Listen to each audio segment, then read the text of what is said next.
Aaron over there, he's actually transitioning into MMA from a boxer wrestler.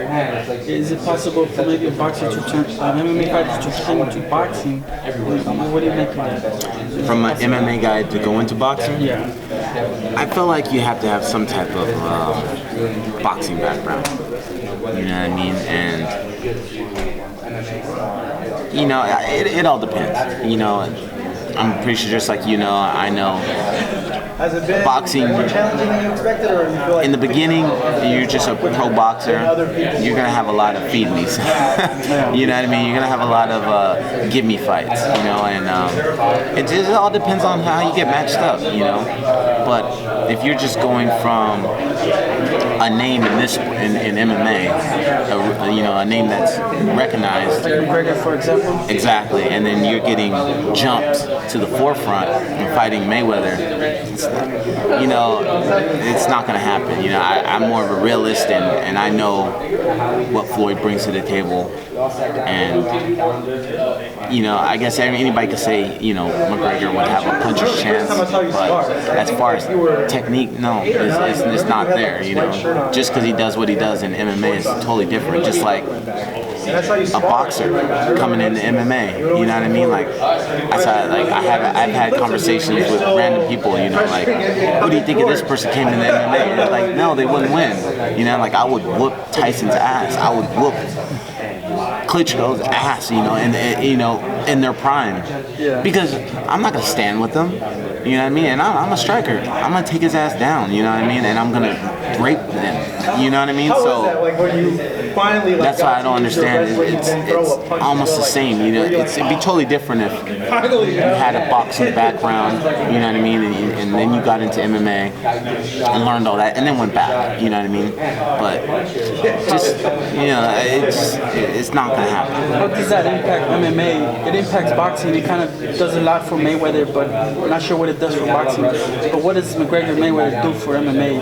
Is that a good thing? Is it a bad thing? As far as MMA, I don't know. I guess it brings a lot more attention, but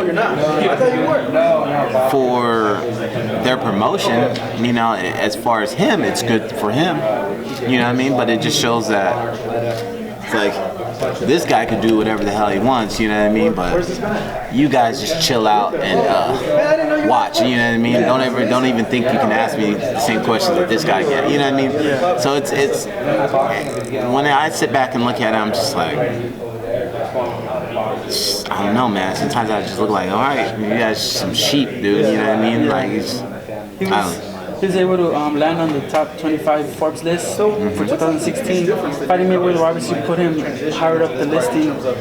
What does that mean, McGregor he's above Canelo in the Forbes list? What does that mean for MMA? That the pay-per-view platform is kind of shifting. You know, MMA sells more pay-per-view than boxing nowadays. But the only thing is, you know, when it comes to boxing,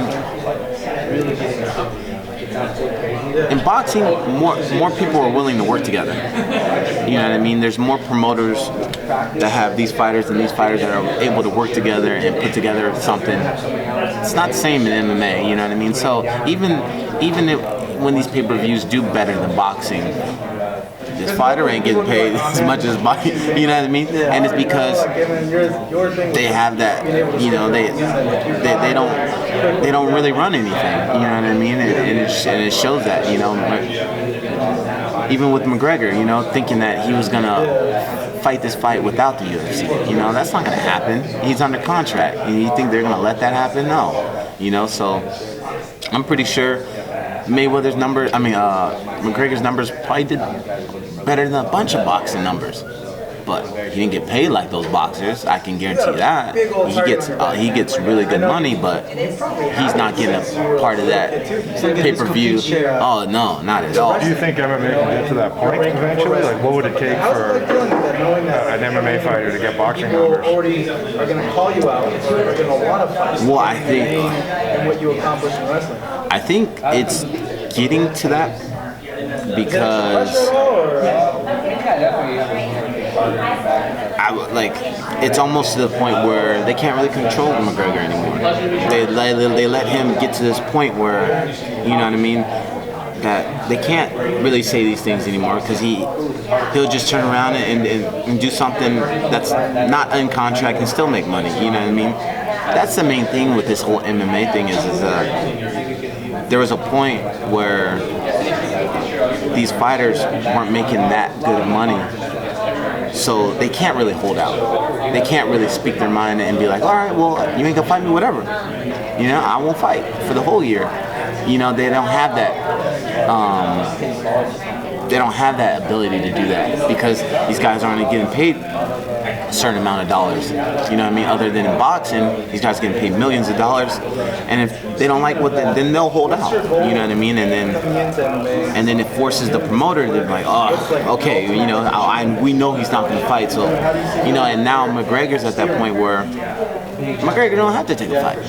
You know, if McGregor wants, he can hold out for 2 years if he really wanted to, and still make good enough money to where he's not worried about it. So, and that was the thing is a lot of the fighters don't get that, and when you don't get that, you're forced to make dumb decisions off of financial problems. You know.